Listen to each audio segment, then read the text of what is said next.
Part 2. A Voyage to Brobdingnag. Chapter 5. Several adventures that happened to the author. The execution of a criminal. The author shows his skill in navigation.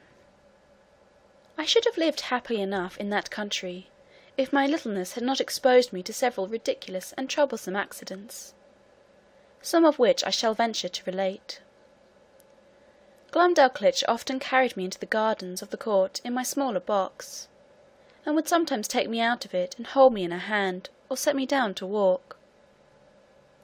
I remember, before the dwarf left the queen, he followed us one day into those gardens, and my nurse having set me down, he and I being close together, near some dwarf apple trees, I must needs show my wit by a silly allusion between him and the trees, which happened to hold in their language as it does in ours. Whereupon the malicious rogue, watching his opportunity, when I was walking under one of them, shook it directly over my head, by which a dozen apples, each of them near as large as a Bristol barrel, came tumbling about my ears. One of them hit me on the back as I chanced to stoop, and knocked me down flat on my face.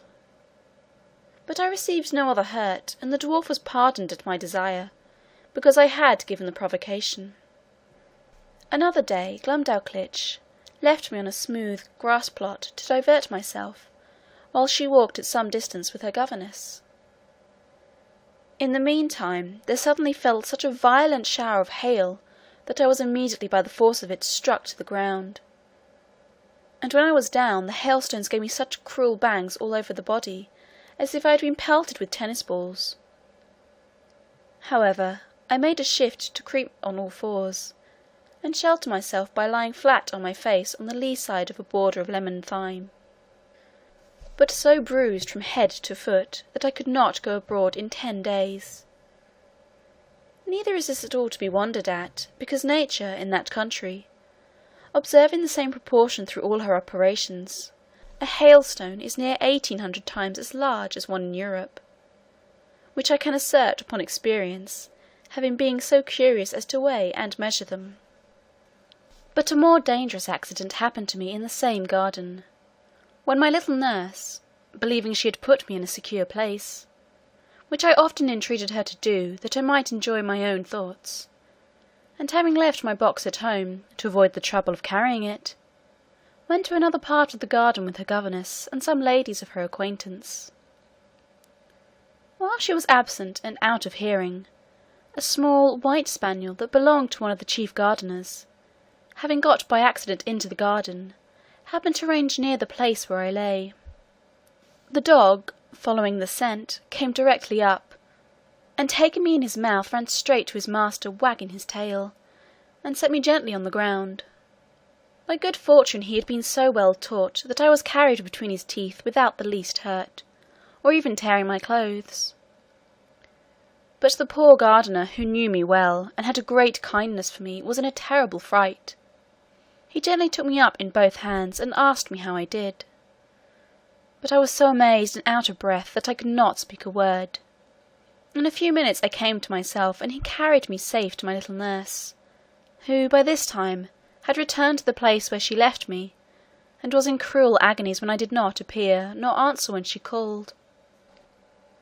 She severely reprimanded the gardener on account of his dog, but the thing was hushed up and never known at court, for the girl was afraid of the queen's anger. And truly, as to myself, I thought it would not be for my reputation that such a story should go about. This accident absolutely determined Glumdalclitch never to trust me abroad for the future out of her sight. I had been long afraid of this resolution, and therefore concealed from her some little unlucky adventures that happened in those times while I was left by myself. Once a kite, hovering over the garden, made a stoop at me, and if I had not resolutely drawn my hanger and run under a thick espalier, he would have certainly carried me away in his talons. Another time, walking to the top of a fresh molehill, I fell to my neck in the hole, through which that animal had cast up the earth, and coined some lie, not worth remembering, to excuse myself from spoiling my clothes. I likewise broke my right shin against the shell of a snail, which I happened to stumble over, as I was walking alone and thinking on poor England. I cannot tell whether I was more pleased or mortified to observe in these solitary walks that the smaller birds did not appear to be at all afraid of me, but would hop about within a yard's distance, looking for worms and other food, with as much indifference and security as if no creature at all were near them. I remember a thrush had the confidence to snatch out of my hand, with his bill, a bit of cake that Glumdalclitch had just given me for my breakfast. When I attempted to catch any of these birds, they would boldly turn against me, endeavouring to peck my fingers, which I durst not venture within their reach, and then they would hop back unconcerned, to hunt for worms or snails, as they did before. But one day I took a thick cudgel, and threw it with all my strength so luckily at a linnet, that I knocked him down, and seizing him by the neck with both my hands, ran with him in triumph to my nurse. However, the bird, who had only been stunned, recovering himself, gave me so many boxes with his wings on both sides of my head and body, though I held him at arm's length and was out of reach of his claws, that I was 20 times thinking to let him go. But I was soon relieved by one of our servants, who wrung off the bird's neck, and I had him the next day for dinner by the Queen's command. This linnet, as near as I can remember, seemed to be somewhat larger than an English swan. The maids of honour often invited Glumdalclitch to their apartments, and desired she would bring me along with her, on purpose to have the pleasure of seeing and touching me. They would often strip me naked from toe to toe, and lay me at full length in their bosoms, wherewith I was much disgusted, because, to say the truth, a very offensive smell came from their skins, which I do not mention or intend to the disadvantage of those excellent ladies, for whom I have all manner of respect. But I conceive that my sense was more acute in proportion to my littleness, and that those illustrious persons were no more disagreeable to their lovers, or to each other, than people of the same quality are with us in England. And after all, I found the natural smell was much more supportable than when they used perfumes, under which I immediately swooned away. I cannot forget that an intimate friend of mine in Lilliput took the freedom in a warm day, when I had used a good deal of exercise, to complain of a strong smell about me, although I am as little faulty that way as most of my sex. But I suppose his faculty of smelling was as nice with regard to me as mine was to that of this people. Upon this point I cannot forbear doing justice to the Queen my mistress, and Glumdalclitch my nurse, whose persons were as sweet as those of any lady in England. That which gave me most uneasiness among these maids of honour, when my nurse carried me to visit them, was to see them use me without any manner of ceremony, like a creature who had no sort of consequence. For they would strip themselves to the skin, and put on their smocks in my presence while I was placed on their toilet, directly before their naked bodies, which I am sure to me was very far from being a tempting sight, or from giving me any other emotions than those of horror and disgust. Their skins appeared so coarse and uneven, so variously coloured when I saw them near, with a mole here and there as broad as a trencher, and hairs hanging from it thicker than pack-threads, to say nothing farther concerning the rest of their persons. Neither did they at all scruple, when I was by, to discharge what they had drunk to the quantity of at least 2 hogsheads, in a vessel that held above 3 tons. The handsomest among these maids of honour, a pleasant frolicsome girl of 16, would sometimes set me astride one of her nipples, with many other tricks, wherein the reader will excuse me for not being over particular. But I was so much displeased that I entreated Glumdalclitch to contrive some excuse for not seeing that young lady any more. One day a young gentleman, who was nephew to my nurse's governess, came and pressed them both to see an execution.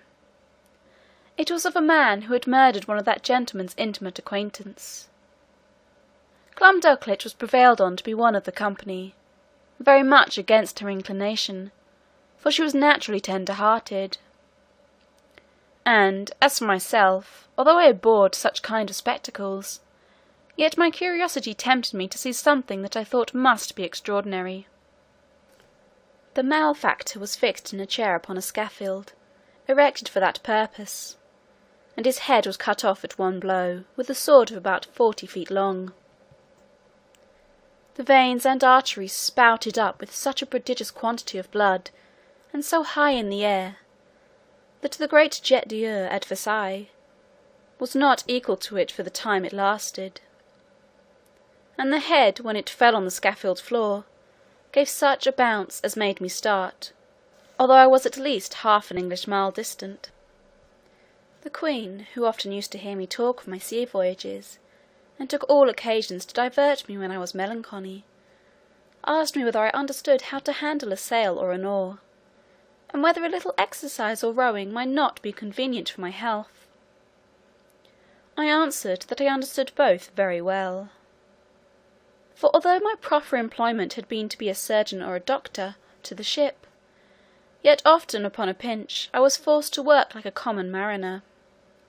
But I could not see how this could be done in their country, where the smallest wherry was equal to a first-rate man-of-war among us, and such a boat as I could manage would never live in any of their rivers. Her Majesty said, if I would contrive a boat, her own joiner should make it, and she would provide a place for me to sail in. The fellow was an ingenious workman, and by my instructions in 10 days finished a pleasure boat with all its tackling, able conveniently to hold 8 Europeans. When it was finished, the Queen was so delighted that she ran with it in her lap to the king, who ordered it to be put into a cistern full of water with me in it, by way of a trial, where I could not manage my 2 sculls or little oars, for want of room. But the Queen had before contrived another project. She ordered the joiner to make a wooden trough of 300 feet long, 50 broad, and 8 deep, which, being well pitched to prevent leaking, was placed on the floor along the wall, in the outer room of the palace. It had a cork near the bottom to let out the water when it began to grow stale, and 2 servants could easily fill it in half an hour. Here I often used to row for my own diversion, as well as that of the Queen and her ladies, who thought themselves well entertained with my skill and agility. Sometimes I would put up my sail, and then my business was only to steer, while the ladies gave me a gale with their fans, and when they were weary, some of their pages would blow my sail forward with their breath, while I showed my art by steering starboard or larboard as I pleased. When I had done, Glumdalclitch always carried back my boat into a closet, and hung it on a nail to dry. In this exercise I once met an accident, which should have liked to have cost me my life. For one of the pages having put my boat into the trough, the governess who attended Glumdalclitch very officiously lifted me up to place me in the boat.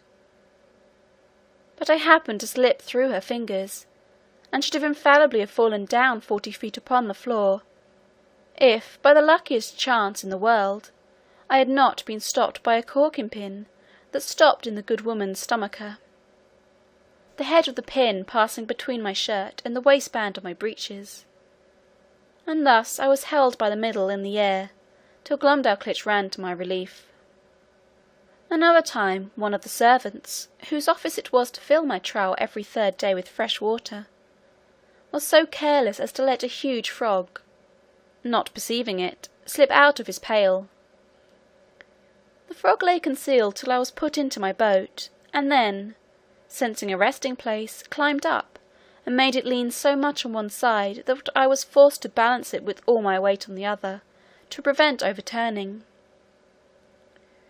When the frog was got in, it hopped at once half the length of my boat, and then over my head, backward and forward, dabbing my face and clothes with its odious slime. The largeness of its features made it appear the most deformed animal that can be conceived. However, I desired Glumdalclitch to let me deal with it alone. I banged it a good while with one of my sculls, and at last forced it to leap out of the boat. But the greatest danger I ever underwent in that kingdom was from a monkey, who belonged to one of the clerks of the kitchen. Glumdalclitch had locked me up in her closet while she went somewhere upon business, or a visit. The weather being very warm, the closet window was left open, as well as the windows and the door of my bigger box, in which I usually lived, because of its largeness and conveniency. As I sat quietly meditating at my table, I heard something bounce in at the closet window, and skip about from one side to the other, whereat, although I was very much alarmed, yet I ventured to look out, but not stirring from my seat. And then I saw this frolicsome animal frisking and leaping up and down, till at last he came to my box, which he seemed to view with great pleasure and curiosity, peeping in at the door and every window. I retreated to the farther corner of my room, or box, but the monkey, looking in at every side, put me in such a fright that I wanted presence of mind to conceal myself under the bed, as I might easily have done. After some time spent in peeping, grinning, and chattering, he at last espied me, and reaching one of his paws in at the door, as a cat does when she plays with a mouse, although I often shifted place to avoid him, he at length seized the lappet of my coat, which, being made of that country silk, was very thick and strong, and dragged me out. He took me in his right forefoot, and held me as a nurse does a child she is going to suckle, just as I have seen the same sort of creature do with a kitten in Europe. And when I offered to struggle, he squeezed me so hard that I thought it more prudent to submit. I have good reason to believe that he took me for a young of one of his own species, by his often stroking my face very gently with his other paw. In these diversions he was interrupted by a noise at the closet door, as if somebody was opening it, whereupon he suddenly leaped up to the window at which he had come in, and thence upon the leads of the gutter, walking upon 3 legs, and holding me in the fourth till he climbed up to a roof that was next to ours. I heard Glumdalclitch give a shriek at the moment he was carrying me out. The poor girl was almost distracted. That quarter of the palace was all in an uproar. The servants ran for ladders. The monkey was seen by hundreds in the court, sitting upon the ridge of a building, holding me like a baby in one of his forepaws, and feeding me with the other, by cramming into my mouth some victuals he had squeezed out of the bag on one side of his chaps, and patting me when I would not eat, whereat many of the rabble below could not forbear laughing. Neither do I think they justly ought to be blamed, for without question the sight was ridiculous enough to everybody but myself. Some of the people threw up stones, hoping to drive the monkey down, but this was strictly forbidden, or else, very probably, my brains had been dashed out. The ladders were now applied and mounted by several men, which the monkey observing, and finding himself almost encompassed, not being able to make enough speed with his 3 legs, let me drop on a ridge tile and made his escape. Here I sat for some time, 500 yards from the ground, expecting every moment to be blown down by the wind, or to fall by my own giddiness and come tumbling over and over from the ridge to the eaves. But an honest lad, one of my nurse's footmen, climbed up, and putting me into his breeches pocket, brought me down safe. I was almost choked with the filthy stuff the monkey had crammed down my throat, but my dear little nurse picked it out of my mouth with a small needle, and then I fell a vomiting, which gave me great relief. Yet I was so weak and bruised in the sides with the squeezes given by this odious animal, that I was forced to keep my bed a fortnight. The king, queen, and all the court sent every day to inquire after my health, and her majesty made me several visits during my sickness. The monkey was killed, and an order made that no such animal should be kept about the palace. When I attended the king after my recovery, to return him thanks for his favours, he was pleased to rally me a good deal upon this adventure. He asked me, what my thoughts and speculations were while I lay in the monkey's paw, how I liked the victuals he gave me, his manner of feeding, and whether the fresh air on the roof had sharpened my stomach. He desired to know what I would have done upon such an occasion in my own country. I told his majesty that in Europe we had no monkeys, except such as were brought for curiosity from other places, and so small that I could deal with a dozen of them together if they presumed to attack me. And as for that monstrous animal with whom I am so lately engaged, it was indeed as large as an elephant.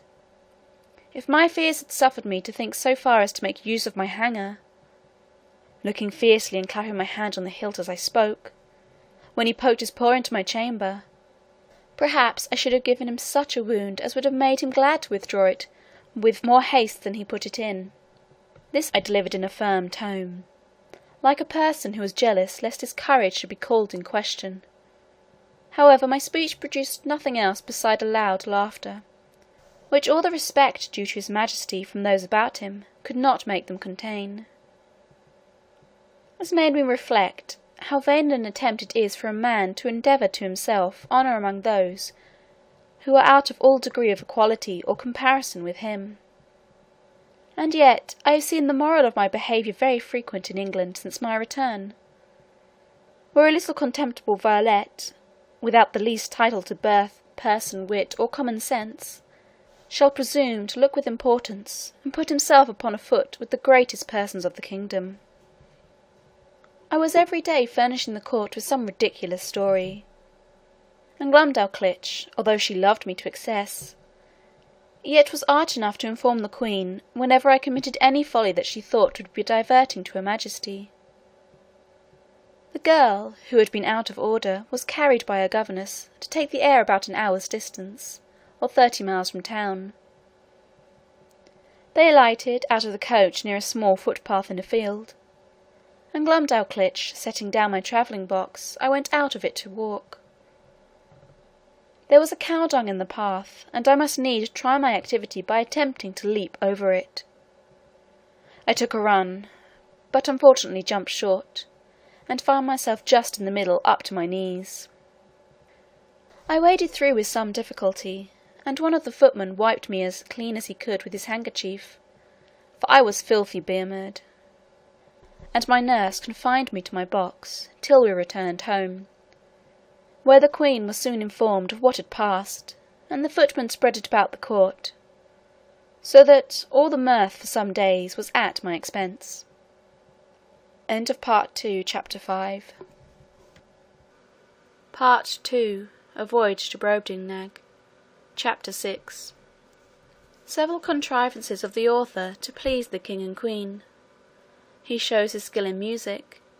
The king inquires into the state of England, which the author relates to him.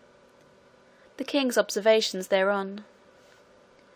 I used to attend the king's levee once or twice a week, and had often seen him under the barber's hand, which indeed was at first very terrible to behold, for the razor was almost twice as long as an ordinary scythe. His majesty, according to the custom of the country, was only shaved twice a week. I once prevailed on the barber to give me some of the suds or lather, of which I picked 50 or 40 of the strongest stumps of hair. I then took a piece of fine wood, and cut it like the back of a comb, making several holes in it at equal distances, with as small a needle as I could get from Glumdalclitch. I fixed in the stumps so artificially, scraping and slopping them with my knife towards the points, that I made a very tolerable comb, which was a seasonable supply, my own being so much broken in the teeth, that it was almost useless. Neither did I know any artist in that country so nice and exact as would undertake to make me another. And this puts me in mind of an amusement, wherein I spent many of my leisure hours. I desired the queen's woman to save for me the combings of her majesty's hair, whereof, in good time, I got a good quantity, and consulting with my friend the cabinet maker, who had received general orders to do little jobs for me, I directed him to make 2 chair frames, no larger than those I had in my box, and to bore little holes with a fine awl, round those parts where I designed the backs and seats. Through these holes I wove the strongest hairs I could pick out, just after the manner of cane chairs in England. When they were finished, I made a present of them to her majesty, who kept them in her cabinet, and used to show them for curiosities, as indeed they were the wonder of every one that beheld them. The queen would have me sit upon one of these chairs, but I absolutely refused to obey her, protesting I would rather die than place a dishonourable part of my body on those precious hairs that once adorned her majesty's head. Of these hairs, as I had always a mechanical genius, I likewise made a neat little purse, about 5 feet long, with her majesty's name deciphered in gold letters, which I gave to Glumdalclitch by the queen's consent.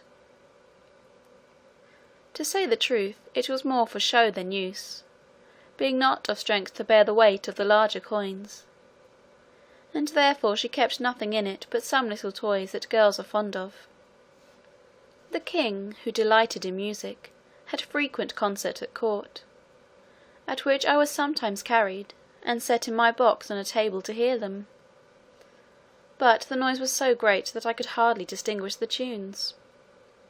I am confident that all the drums and trumpets of a royal army, beating and sounding together just at your ears, could not equal it. My practice was to have my box removed from the place where the performers sat, as far as I could, then to shut the doors and windows of it, and draw the window curtains, after which I found their music not disagreeable. I had learned in my youth to play a little upon the spinet. Glumdalclitch kept one in her chamber, and a master attended twice a week to teach her. I called it a spinet, because it somewhat resembled that instrument, and was played upon in the same manner. A fancy came into my head, that I would entertain the king and queen with an English tune upon this instrument, but this appeared extremely difficult, for the spinet was near 60 feet long, each key being almost a foot wide, so that, with my arms extended, I could not reach to above 5 keys, and to press them down required a good smart stroke with my fist, which would be too great a labour, and to no purpose. The method I contrived was this: I prepared 2 round sticks, about the bigness of common cudgels. They were thicker at one end than the other, and I covered the thicker ends with pieces of a mouse's skin, that by rapping on them I might neither damage the tops of the keys, nor interrupt the sound. Before the spinet a bench was placed, about 4 feet below the keys, and I was put upon the bench. I ran sidelong upon it, that way and this, as fast as I could, banging the proper keys with my 2 sticks, and made a shift to play a jig, to the great satisfaction of both their majesties. But it was the most violent exercise I ever underwent, and yet I could not strike above 16 keys, nor consequently play the bass and treble together, as other artists do, which was a great disadvantage to my performance.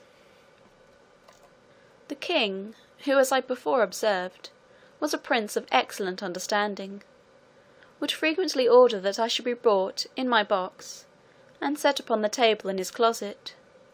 He would then command me to bring one of my chairs out of the box, and sit down within 3 yards distance upon the top of the cabinet, which brought me almost to a level with his face. In this manner I had several conversations with him. I one day took the freedom to tell his majesty, that the contempt he discovered towards Europe and the rest of the world did not seem answerable to those excellent qualities of mind that he was master of; that reason did not extend itself with the bulk of the body. On the contrary, we observed in our country that the tallest persons were usually the least provided with it; that among other animals, bees and ants had the reputation of more industry, art, and sagacity, than many of the larger kinds; and that, as inconsiderable as he took me to be, I hoped I might live to do his majesty some signal service. The king heard me with attention, and began to conceive a much better opinion of me than he ever had before. He desired I would give him as exact an account of the government of England as I possibly could, because, as fond as princes commonly are of their own customs, for so he conjectured of other monarchs, by my former discourses, he should be glad to hear of anything that might deserve imitation. Imagine with thyself, courteous reader, how often I then wished for the tongue of Demosthenes or Cicero, that might have enabled me to celebrate the praise of my own dear native country in a style equal to its merits and felicity. I began my discourse by informing his majesty that our dominions consisted of 2 islands, which composed 3 mighty kingdoms under one sovereign, besides our plantations in America. I dwelt long upon the fertility of our soil and the temperature of our climate. I then spoke at large upon the constitution of an English parliament, partly made up of an illustrious body called the House of Peers, persons of the noblest blood, and of the most ancient and ample patrimonies. I described that extraordinary care always taken of their education in arts and arms, to qualify them for being counsellors both to the king and kingdom, to have a share in the legislature, to be member of the highest court of judicature, whence there can be no appeal, and to be champions, always ready for the defence of their prince and country, by their valour, conduct, and fidelity. That these were the ornament and bulwark of the kingdom, worthy followers of their most renowned ancestors, whose honour had been the reward of their virtue, from which their posterity were never once known to degenerate. To these were joined several holy persons, as part of that assembly, under the title of bishops, whose peculiar business is to take care of religion, and of those who instruct the people therein. These were searched and sought out through the whole nation, by the prince and his wisest counsellors, among such of the priesthood as were most deservedly distinguished by the sanctity of their lives, and the depth of their erudition, who were indeed the spiritual fathers of the clergy and the people. That the other part of the parliament consisted of an assembly called the House of Commons, who were all principal gentlemen, freely picked and culled out by the people themselves, for their great abilities and love of their country, to represent the wisdom of the whole nation; and that these 2 bodies made up the most august assembly in Europe, to whom, in conjecture with the prince, the whole legislature is committed.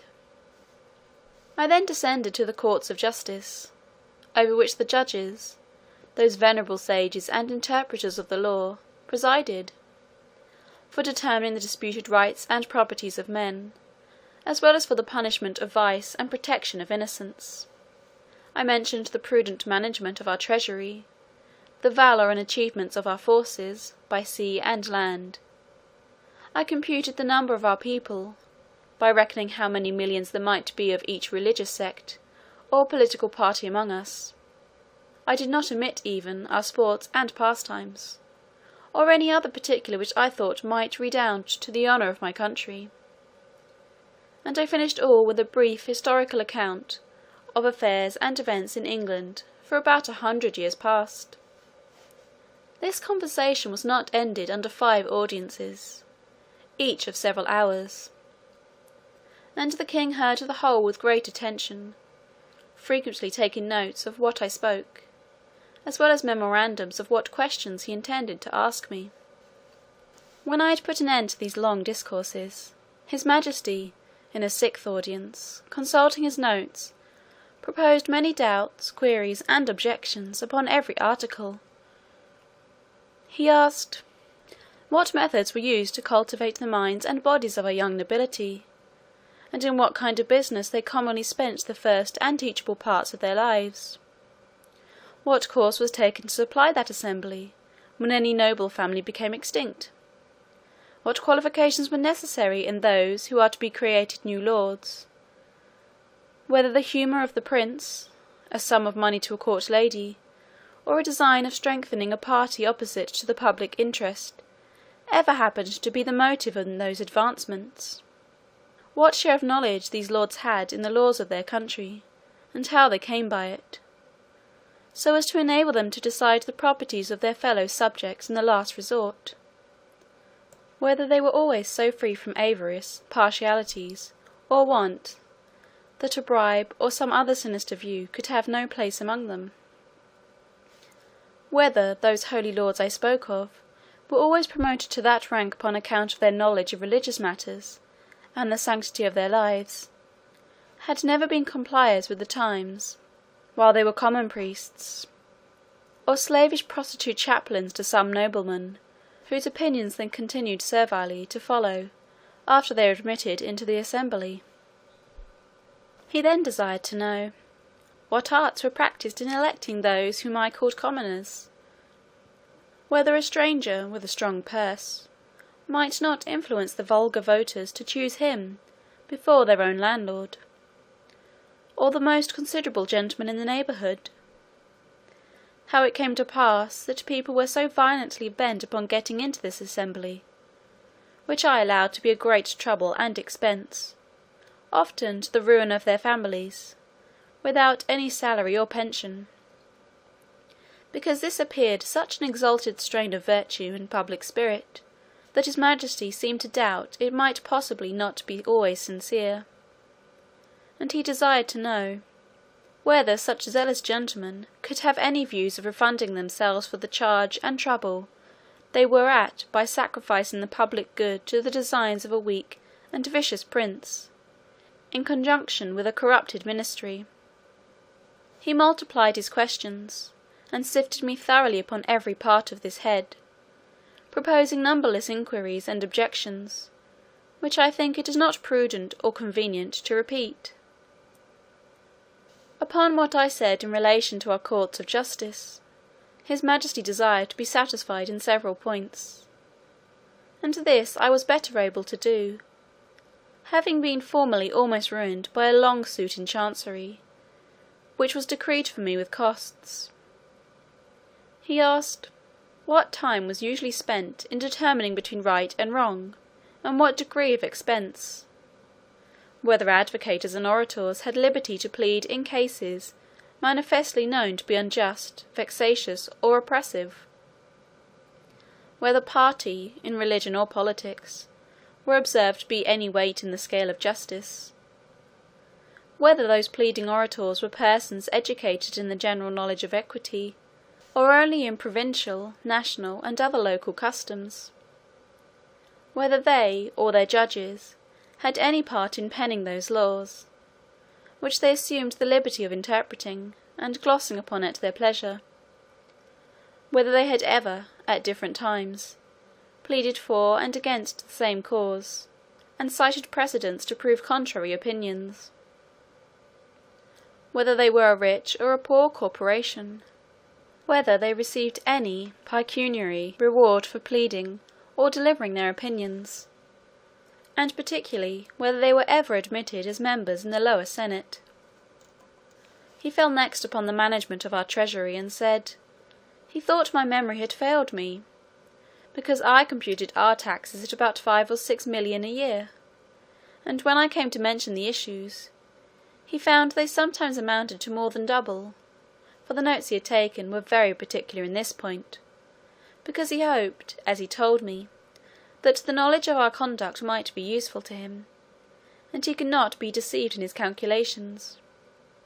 But if what I told him were true, he was still at a loss how a kingdom could run out of its estate like a private person. He asked me, who were our creditors, and where we found money to pay them? He wondered to hear me talk of such chargeable and expensive wars. That certainly we must be a quarrelsome people, or live among very bad neighbours, and that our generals must needs be richer than our kings. He asked, what business we had out of our own islands, unless upon the score of trade or treaty, or to defend the coasts with our fleet? Above all, he was amazed to hear me talk of a mercenary standing army, in the midst of peace and among a free people.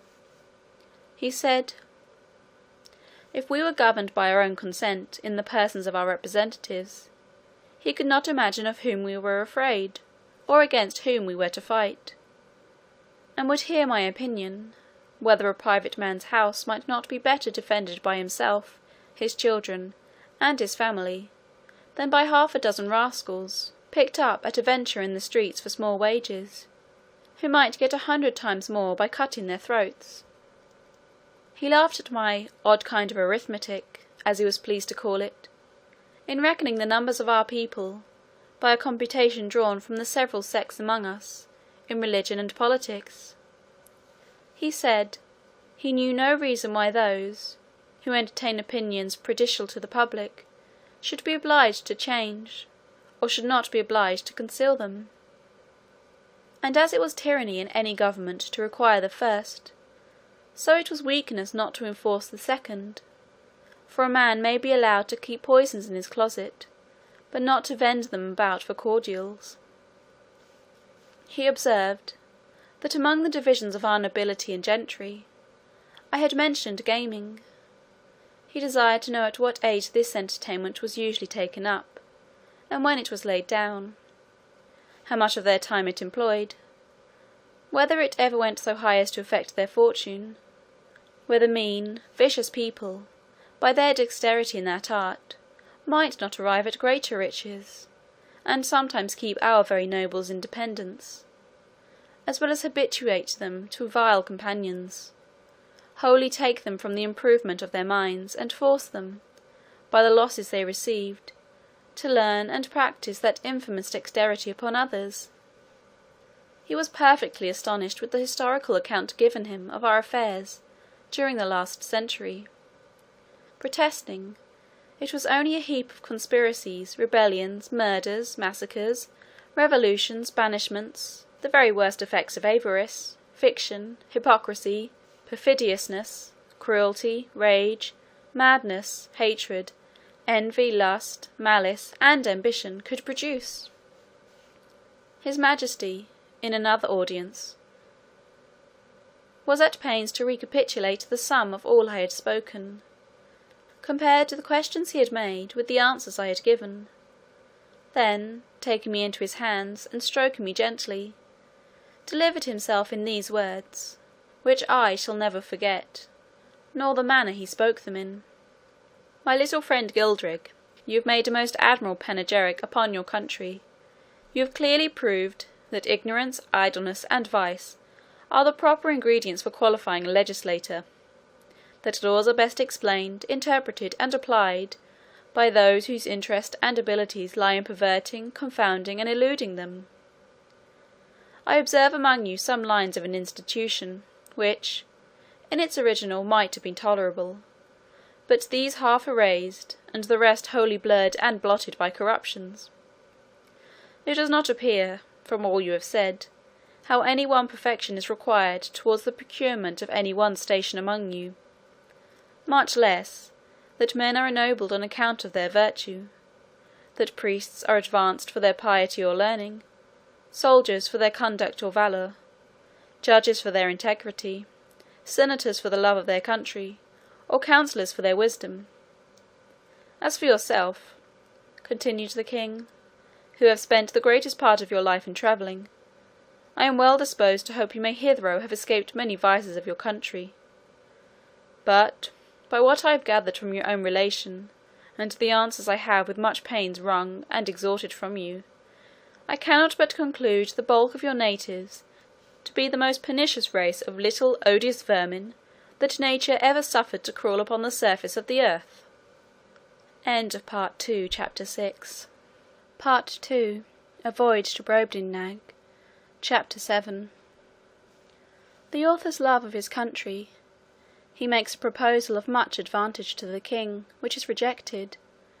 The king's great ignorance in politics. The learning of that country very imperfect and confined. The laws and military affairs and parties in the state. Nothing but an extreme love of truth could have hindered me from concealing this part of my story. It was in vain to discover my resentments, which were always turned into ridicule, and I was forced to rest with patience, why my noble and beloved country was so injustly treated. I am as heartily sorry as any of my readers can possibly be, that such an occasion was given.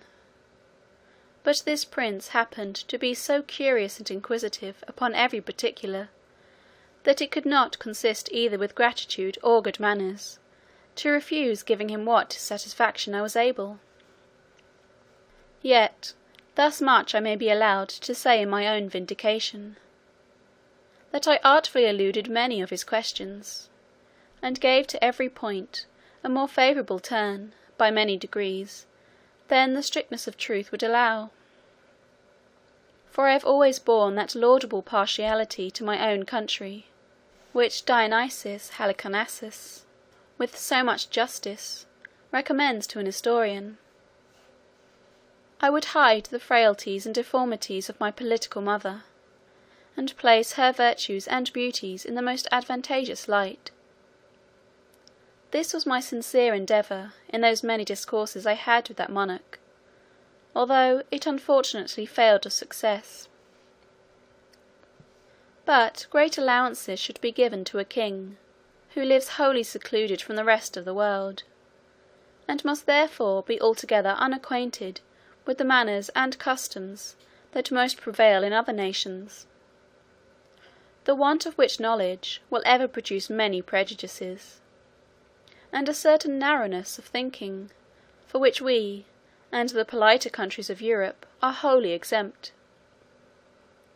And it would be hard indeed, if so remote a prince's notions of virtue and vice were to be offered as a standard for all mankind.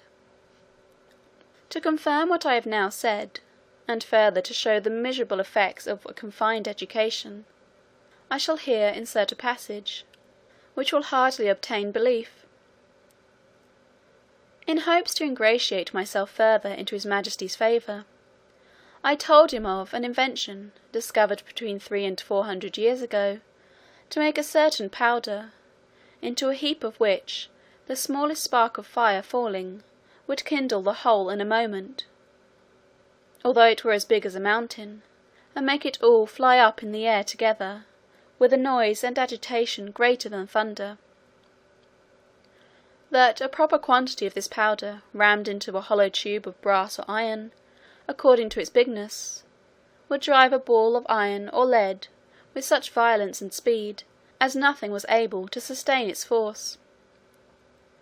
That the largest balls thus discharged would not only destroy whole ranks of an army at once, but batter the strongest walls to the ground, sink down ships, with 1,000 men in each, to the bottom of the sea, and when linked together by a chain, would cut through masts and rigging, divide hundreds of bodies in the middle, and lay all waste before them. That we often put this powder into large hollow balls of iron, and discharged them by an engine into some city we were besieging, which would rip up the pavements, tear the houses to pieces, burst and throw splinters on every side, dashing out the brains of all who came near. That I knew the ingredients very well, which were cheap and common. I understood the manner of compounding them, and could direct his workmen how to make those tubes, of a size proportional to all other things in his Majesty's kingdom, and the largest need not be above 100 feet long, 20 or 30 of which tubes, charged with the proper quantity of powder and balls, would batter down the walls of the strongest town in his dominions in a few hours, or destroy the whole metropolis, if ever it should pretend to dispute his absolute commands. This I humbly offered to his Majesty, as a small tribute of acknowledgment in turn for so many marks that I had received of his royal favour and protection. The king was struck with horror at the description I had given of those terrible engines, and the proposal I had made. He was amazed how so impotent and grovelling an insect as I, these were his expressions, could entertain such inhuman ideas, and in so familiar a manner as to appear wholly unmoved at the scenes of blood and desolation which I had painted as the common effects of those destructive machines, whereof, he said, some evil genius, enemy to mankind, must have been the first contriver. As for himself, he protested, that although few things delighted him so much as new discoveries in art or in nature, yet he would rather lose half his kingdom than be privy to such a secret, which he commanded me, as I valued my life, never to mention any more. A strange effect of narrow principles and views, that the prince possessed of every quality which procures veneration, love, and esteem, of strong parts, great wisdom, and profound learning, endowed with admirable talents, and almost adored by his subjects, should, from a nice, unnecessary scruple, whereof in Europe we can have no conception, let slip an opportunity put into his hands, that would have made him absolute master of the lives, the liberties, and the fortunes of his people. Neither do I say this with the least intention to detract from the many virtues of that excellent king, whose character, I am sensible, will on this account be very much lessened in the opinion of an English reader. But I take this defect among them to have risen from their ignorance, by not having hitherto reduced politics into a science, as the more acute wits of Europe have done. For I remember very well, in a discourse one day with the king, when I happened to say, that there were several thousand books among us written upon the art of government, it gave him, directly contrary to my intention, a very mean opinion of our understandings. He professed both to abominate and despise all mystery, refinement, and intrigue, either in a prince or a minister. He could not tell what I meant by secrets of state, where an enemy or some rival nation were not in the case. He confined the knowledge of governing within very narrow bounds, to common sense and reason, to justice and lenity, to the speedy determination of civil and criminal causes, with some other obvious topics which are not worth considering. And he gave it for his opinion, that whoever could make 2 ears of corn or 2 blades of grass to grow upon a spot of ground where only one grew before, would deserve better of mankind, and do more essential service to his country than the whole race of politicians put together. The learning of this people is very defective, consisting only in morality, history, poetry, and mathematics, wherein they must be allowed to excel. But the last of these is wholly applied to what may be useful in life, to the improvement of agriculture, and all mechanical arts, so that among us it would be little esteemed. And as to ideas, entreaties, abstractions, and transcendentals, I could never drive the least conception into their heads. No law in that country must exceed in words the number of letters in their alphabet, which consists only of 22, but indeed few of them extend even to that length. They are expressed in the most plain and simple terms, wherein those people are not mercurial enough to discover above one interpretation, and to write a comment upon any law is a capital crime. As to the decision of civil causes, or proceedings against criminals, their precedents are so few, that they have little reason to boast of any extraordinary skill in either. They have had the art of printing, as well as the Chinese, time out of mind, but their libraries are not very large, for that of the king, which is reckoned the largest, does not amount to above 1,000 volumes, placed in a gallery of 1,200 feet long, whence I had liberty to borrow what books I pleased. The Queen's joiner had contrived in one of Glumdalclitch's rooms a kind of wooden machine 25 feet high, formed like a standing ladder. The steps were each 50 feet long. It was indeed a movable pair of stairs, the lowest end placed at 10 feet distance from the wall of the chamber. The book I had a mind to read was put up leaning against the wall.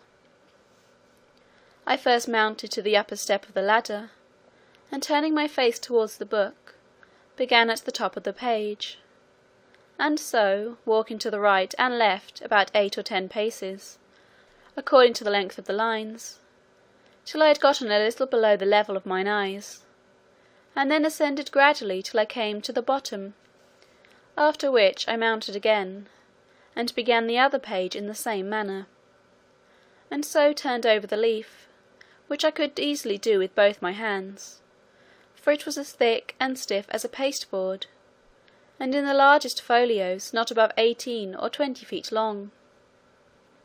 Their style is clear, masculine, and smooth, but not florid, for they avoid nothing more than multiplying unnecessary words, or using various expressions. I have perused many of their books, especially those in history and morality. Among the rest, I was much diverted with a little old treatise, which always lay in Glumdalclitch's bedchamber, and belonged to her governess, a grave elderly gentlewoman, who dwelt in writings of morality and devotion. The book treats of the weakness of humankind, and is in little esteem, except among the women and the vulgar. However, I was curious to see what an author of that country could say upon such a subject.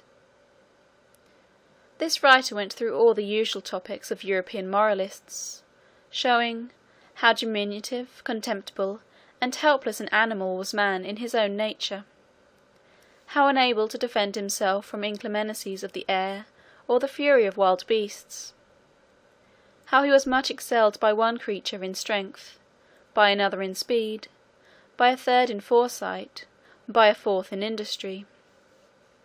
He added, that nature was degenerated in these latter declining ages of the world, and could now produce only small abortive births, in comparison of those in ancient times. He said, it was very reasonable to think, not only that the species of men were originally much larger, but also that there must have been giants in former ages, which, as it is asserted by history and tradition, so it has been confirmed by huge bones and skulls, casually dug up in several parts of the kingdom, far exceeding the common dwindled race of men in our days.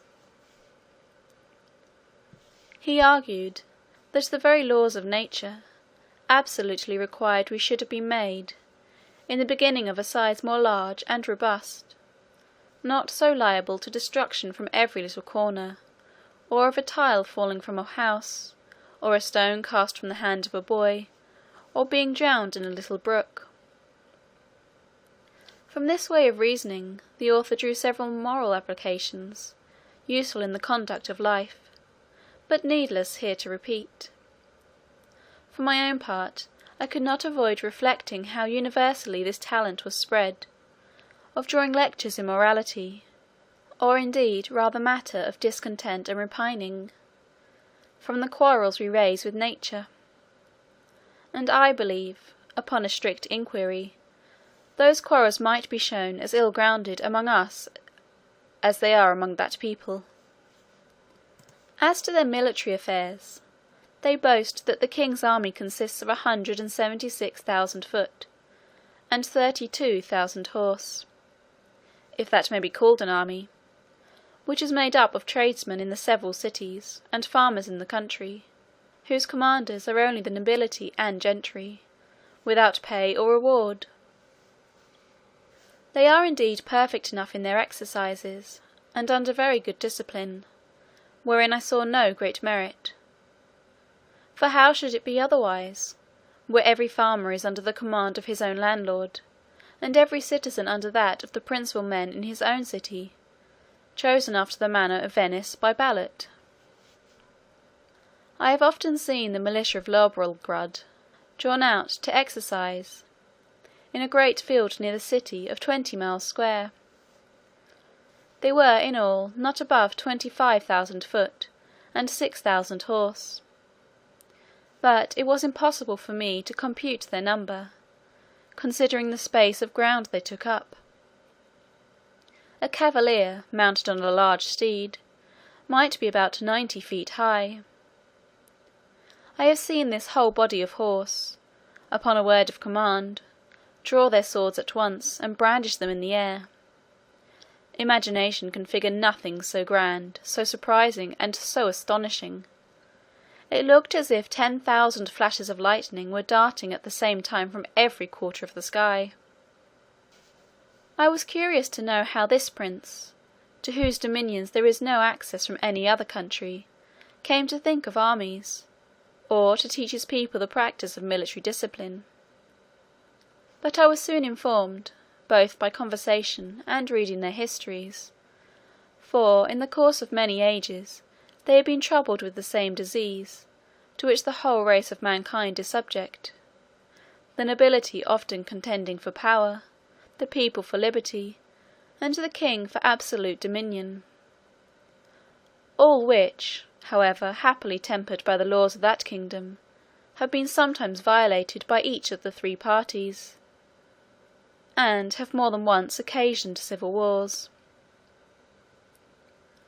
The last whereof was happily put an end to by this prince's grandfather, in a general composition, and the militia, then settled with common consent, has been ever since kept in the strictest duty. Part 2, Chapter 7. Part 2. A Voyage to Brobdingnag. Chapter 8. The king and queen make a progress to the frontiers. The author attends them. The manner in which he leaves the country very particularly related. He returns to England. I had always a strong impulse that I should sometime recover my liberty, though it was impossible to conjecture by what means, or to form any project with the least hope of succeeding. The ship in which I sailed was the first ever known to be driven within sight of that coast, and the king had given strict orders that if at any time another appeared, it should be taken ashore, and with all its crew and passengers brought in tumbril to Lilliput. He was strongly bent to get me a woman of my own size, by whom I might propagate the breed; but I think I should rather have died than undergone the disgrace of leaving a posterity to be kept in cages, like tame canary birds, and perhaps, in time, sold about the kingdom to persons of quality for curiosities. I was indeed treated with much kindness. I was the favourite of a great king and queen, and the delight of the whole court; but it was upon such a foot as ill became the dignity of humankind. I could never forget those domestic pledges I had left behind me. I wanted to be among people with whom I could converse upon even terms, and to walk about the streets and fields without being afraid of being trod to death like a frog or a young puppy. But my deliverance came sooner than I expected, and in a manner not very common, the whole story and circumstances of which I shall faithfully relate. I had now been 2 years in this country, and about the beginning of the 3rd, Glumdalclitch and I attended the king and queen in a progress to the south coast of the kingdom. I was carried, as usual, in my travelling box, which, as I have already described, was a very convenient closet of 12 feet wide, and I had ordered a hammock to be fixed by silken ropes from the 4 corners at the top, to break the jolts when a servant carried me before him on horseback, as I sometimes desired, and would often sleep in my hammock while we were upon the road. On the roof of my closet, not directly over the middle of the hammock, I ordered the joiner to cut out a hole of a foot square, to give me air in hot weather, as I slept, which hole I shut at pleasure with a board that drew backward and forward through a groove. When we came to our journey's end, the king thought proper to pass a few days at a palace he has, near Llanflasnick, a city within 18 English miles of the seaside. Glumdalclitch and I were much fatigued. I had gotten a small cold, but the poor girl was so ill as to be confined to her chamber. I longed to see the ocean, which must be the only scene of my escape, if ever it should happen, I pretended to be worse than I really was, and desired leave to take the fresh air of the sea, with a page, whom I was very fond of, and who had sometimes been trusted with me. I shall never forget with what unwillingness Glumdalclitch consented, nor the strict charge she gave the page to be careful of me, bursting at the same time into a flood of tears, as if she had some foreboding of what was to happen. The boy took me out in my box, about half an hour's walk from the palace, towards the rocky sea-shore. I ordered him to set me down, and lifting up one of my sashes, cast many a wistful, melancholy look towards the sea. I found myself not very well, and told the page that I had a mind to take a nap in my hammock, which I hoped would do me some good. I got in, and the boy shut the window close down, to keep out the cold. I soon fell asleep, and all I can conjecture is, while I slept, the page, thinking no danger could happen, went among the rocks to look for birds' eggs, having before observed him, from my window, searching about, and picking up one or two in the clefts. Be that as it will, I found myself suddenly awaked with a violent pull upon the ring, which was fastened at the top of my box, for the conveniency of carriage. I felt my box rise very high in the air, and then borne forward with prodigious speed. The first jolt had like to have shaken me out of my hammock, but afterwards the motion was easy enough. I called out several times, as loud as I could raise my voice, but all to no purpose. I looked towards my windows, and could see nothing but the clouds and sky. I heard a noise just over my head, like the clapping of wings, and then began to perceive the woeful condition I was in, that some eagle had got the ring of my box in his beak, with an intent to let it fall on a rock, like a tortoise in a shell, and then pick out my body, and devour it. For the sagacity and smell of this bird enables him to discover his quarry at a great distance, though better concealed than I could be within a 2-inch board. In a little time I observed the noise and flutter of wings to increase very fast, and my box was tossed up and down like a sign in a windy day. I heard several bangs or buffets, as I thought given to the eagle, for such I am certain it must have been that held the ring of my box in his beak, and then, all on a sudden, felt myself falling perpendicularly down for above a minute, but with such incredible swiftness that I almost lost my breath.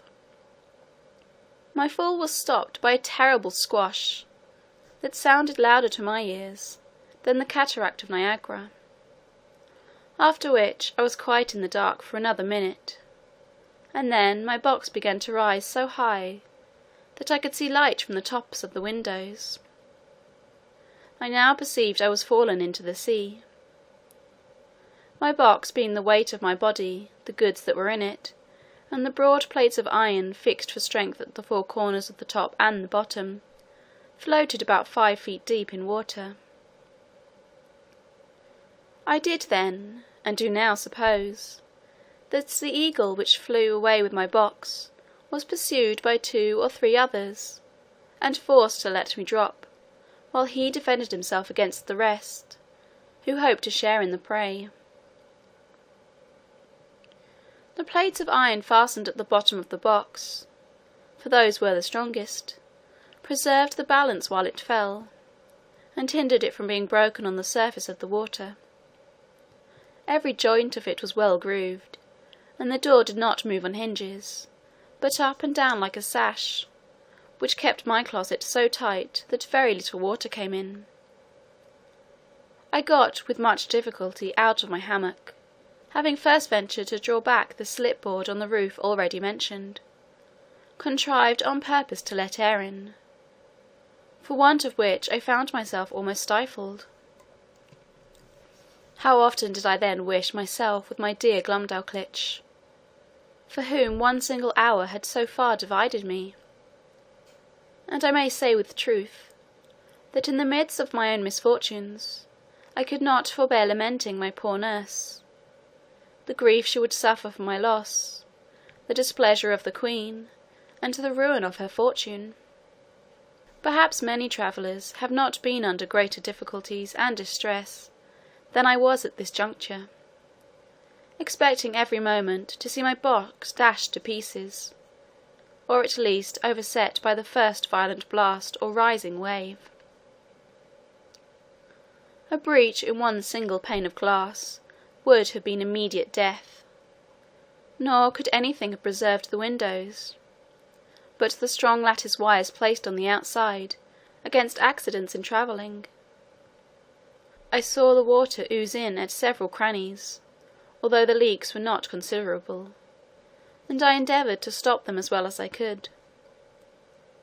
I was not able to lift up the roof of my closet, which otherwise I certainly should have done, and sat on top of it, where I might at least preserve myself some hours longer, than by being shut up, as I may call it, in the hold. Or if I escaped these dangers for a day or two, what could I expect but a miserable death of cold and hunger? I was 4 hours under these circumstances, expecting, and indeed wishing, every moment to be my last. I have already told the reader that there were 2 strong staples fixed upon that side of my box which had no window, and into which the servant, who used to carry me on horseback, would put a leathern belt and buckle it about his waist. Being in this disconsolate state, I heard, or at least thought I heard, some kind of grating noise on that side of my box where the staples were fixed, and soon after I began to fancy that the box was pulled or towed along the sea, for I now and then felt a sort of tugging, which made the waves rise near the tops of my windows, leaving me almost in the dark. This gave me some faint hopes of relief, although I was not able to imagine how it could be brought about.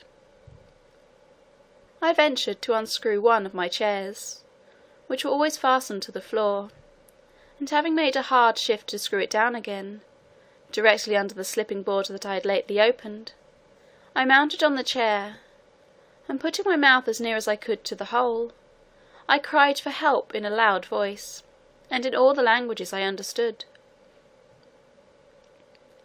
I then fastened my handkerchief to a stick I usually carried, and thrusting it up the hole, waved it several times in the air, that if any boat or ship were near, the seamen might conjecture some unhappy mortal to be shut up in the box.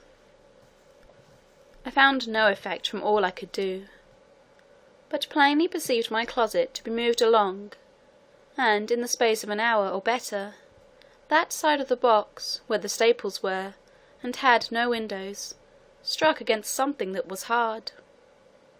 I apprehended it to be a rock, and found myself tossed more than ever. I plainly heard a noise upon the cover of my closet, like that of a cable, and the grating of it as it passed through the ring. I then found myself hoisted up, by degrees, at least 3 feet higher than I was before, whereupon I again thrust up my stick and handkerchief, calling for help till I was almost hoarse. In return to which, I heard a great shout repeated 3 times, giving me such transports of joy as are not to be conceived but by those who feel them. I now heard a trampling over my head, and somebody calling through the hole with a loud voice, in the English tongue, "If there be anybody below, let them speak." I answered, I was an Englishman, drawn by ill fortune into the greatest calamity that any creature underwent, and begged, by all that was moving, to be delivered out of this dungeon I was in. The voice replied, I was safe, for my box was fastened to their ship, and the carpenter should immediately come and saw a hole in the cover, large enough to pull me out. I answered that was needless, and would take up too much time, for there was no more to be done. But to let one of the crew put his finger into the ring, and take the box out of the sea into the ship, and so into the captain's cabin. Some of them, upon hearing me talk so wildly, thought I was mad. Others laughed, for indeed it never came into my head that I was now got among people of my own stature and strength. The carpenter came, and in a few minutes sawed a passage about 4 feet square, then let down a small ladder, upon which I mounted, and thence was taken into the ship in a very weak condition. The sailors were all in amazement, and asked me 1,000 questions, which I had no inclination to answer. I was equally confounded at the sight of so many pygmies, for such I took them to be, after having so long accustomed mine eyes to the monstrous objects I had left.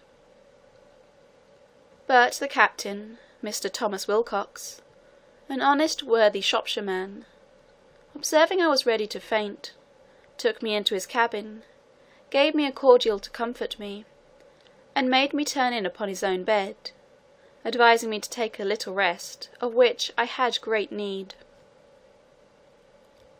Before I went to sleep, I gave him to understand that I had some valuable furniture in my box, too good to be lost, a fine hammock, a handsome field bed, 2 chairs, a table, and a cabinet; that my closet was hung on all sides, or rather quilted, with silk and cotton; that if he would let one of the crew bring my closet into his cabin, I would open it there before him, and show him my goods.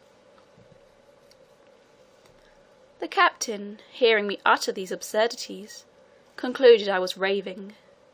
However, I suppose to pacify me, he promised to give order as I desired, and going upon deck, sent some of his men down into my closet, whence, as I afterwards found, they drew up all my goods, and stripped off the quilting; but the chairs, cabinet, and bedstand, being screwed to the floor, were much damaged by the ignorance of the seamen who tore them up by force. Then they knocked off some of the boards for the use of the ship, and when they had got all they had mined for, let the whole drop into the sea, which, by reason of many breaches, made in the bottom and sides, sunk to rights. And indeed I was glad not to have been a spectator of the havoc they made, because I am confident it would have sensibly touched me, by bringing former passages into my mind, which I would rather have forgot. I slept some hours, but perpetually disturbed with dreams of the place I had left, and the dangers I had escaped. However, upon waking, I found myself much recovered. It was now about 8 o'clock at night, and the captain ordered supper immediately, thinking I had already fasted too long. He entertained me with great kindness, observing me not to look wildly, or talk inconsistently; and, when we were left alone, desired I would give him a relation of my travels, and by what accident I came to be set adrift in that monstrous wooden chest. He said, that about 12 o'clock at noon, as he was looking through his glass, he spied it at a distance, and thought it was a sail, which he had a mind to make, being not much out of his course, in hopes of buying some biscuit, his own beginning to fall short. That, upon coming nearer, and finding his error, he sent out his longboat to discover what it was. That his men came back in a fright, swearing they had seen a swimming house.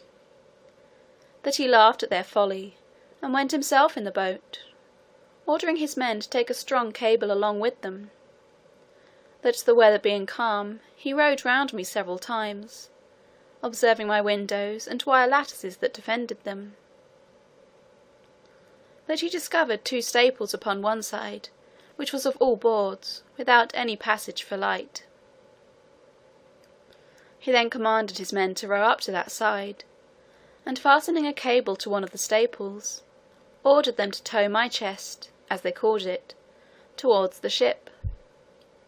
When it was there, he gave directions to fasten another cable to the ring fixed in the cover, and to raise up my chest with pulleys, which all the sailors were not able to do above 3 or 4 feet. He said, they saw my stick and handkerchief thrust out of the hole, and concluded that some unhappy man must be shut up in the cavity. I asked, whether he or the crew had seen any prodigious birds in the air about the time he first discovered me; to which he answered, that discoursing this matter with the sailors while I was asleep, one of them said, he had observed 3 eagles flying towards the north, but remarked nothing of their being larger than the usual size, which I suppose must be imputed to the great height they were at, and he could not guess the reason of my question. I then asked the captain, how far he reckoned we might be from land. He said, by the best computation he could make, we were at least 100 leagues. I assured him, that he must be mistaken by almost half, for I had not left the country whence I had come above 2 hours before I dropped into the sea. Whereupon he began again to think that my brain was disturbed, of which he gave me a hint, and advised me to go to bed in a cabin he had provided. I assured him, I was well refreshed with his good entertainment and company, and as much in my senses as ever I was in my life. He then grew serious, and desired to ask me freely, whether I were not troubled in my mind by the consciousness of some enormous crime, for which I was punished, at the command of some prince, by exposing me in that chest, as great criminals, in other countries, have been forced to sea in a leaky vessel, without provisions. For although he should be sorry to have taken so ill a man into his ship, yet he would engage his word to set me safe ashore in the first port where we arrived. He added, that his suspicions were much increased by some very absurd speeches I had delivered at first to his sailors, and afterwards to himself, in relation to my closet or chest, as well as by my odd looks and behaviour while I was at supper. I begged his patience to hear me tell my story, which I faithfully did, from the last time I left England to the moment he first discovered me. And, as truth always forces its way into rational minds, so this honest worthy gentleman, who had some tincture of learning and very good sense, was immediately convinced with my candour and veracity. But, further to confirm all I had said, I entreated him to give order that my cabinet should be brought, of which I had the key in my pocket, for he had already informed me how the seamen disposed of my closet. I opened it in his own presence, and showed him the small collection of rarities I made in the country from which I had been so strangely delivered. There was the comb I had contrived out of the stumps of the king's beard, and another of the same materials, but fixed into a paring of her majesty's thumbnail, which served for the back. There was a collection of needles and pins, from a foot to half a yard long, 4 wasp stings, like joiners' tacks, some combings of the queen's hair, a gold ring, which one day she made me a present of, in a most obliging manner, taking it from her little finger, and throwing it over my head like a collar. I desired the captain would please to accept this ring, in return for his civilities, which he absolutely refused. I showed him a corn that I had cut off with my own hand, from a maid of honour's toe. It was about the bigness of a Kentish pippin, and grown so hard, that when I returned to England, I got it hollowed into a cup, and set in silver. Lastly, I desired him to see the breeches I had then on, which were made of a mouse's skin. I could force nothing on him but a footman's tooth, which I observed him to examine with great curiosity, and found he had a fancy for it. He received it with abundance of thanks, more than such a trifle could deserve. It was drawn by an unskilful surgeon, in a mistake, from one of Glumdalclitch's men, who was afflicted with the toothache, but it was as sound as any in his head. I got it cleaned and put it into my cabinet. It was about 1 foot long and 4 inches in diameter. The captain was well satisfied with this plain relation I had given him, and said, he hoped, when we returned to England, I would oblige the world by putting it on paper, and making it public. My answer was, that we were overstocked with books of travels, that nothing could now pass which was not extraordinary, wherein I doubted some authors less consulted truth than their own vanity or interest, or the diversion of ignorant readers; that my story could contain little beside common events, without those ornamental descriptions of strange plants, trees, birds, and other animals, or of the barbarous customs and idolatry of savage people, with which most writers abound. However, I thanked him for his good opinion, and promised to take the matter into my thoughts. He said, he wondered at one thing very much, which was to hear me speak so loud, asking me, whether the king or queen of that country were thick of hearing. I told him, it was what I had been used to for above 2 years past, and that I admired as much at the voices of him and his men, who seemed to me only to whisper, and yet I could hear them well enough.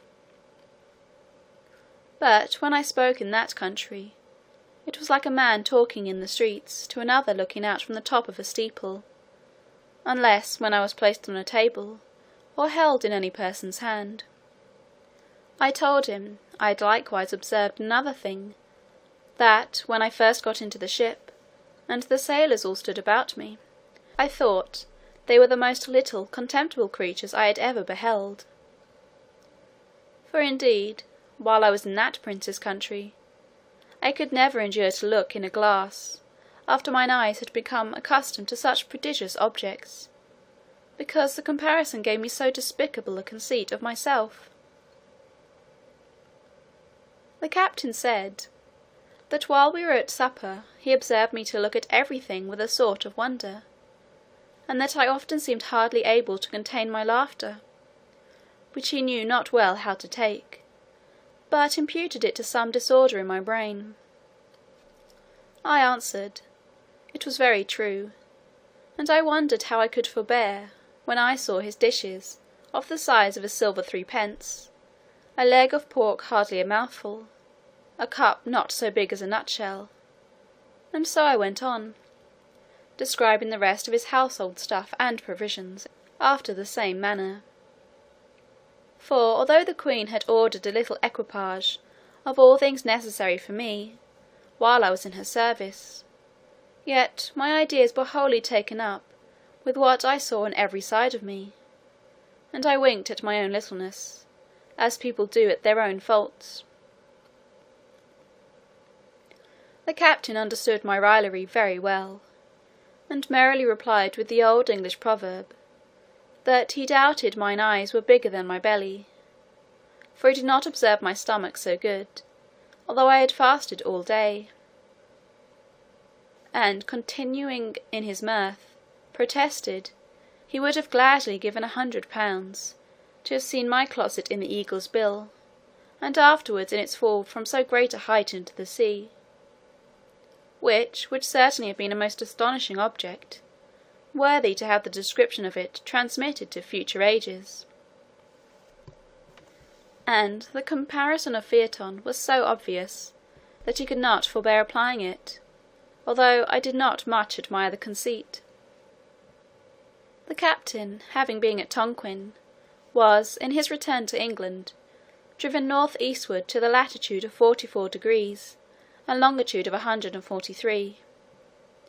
But, meeting a trade wind 2 days after I came on board, we sailed southward a long time, and coasting New Holland, kept our course west-south-west, and then south-south-west, till we doubled the Cape of Good Hope. Our voyage was very prosperous, but I shall not trouble the reader with a journal of it. The captain called in at 1 or 2 ports, and sent in his longboat for provisions and fresh water, but I never went out of the ship till we came into the Downs, which was on the 3rd day of June, 1706, about 9 months after my escape. I offered to leave my goods in security for payment of my freight, but the captain protested he would not receive 1 farthing.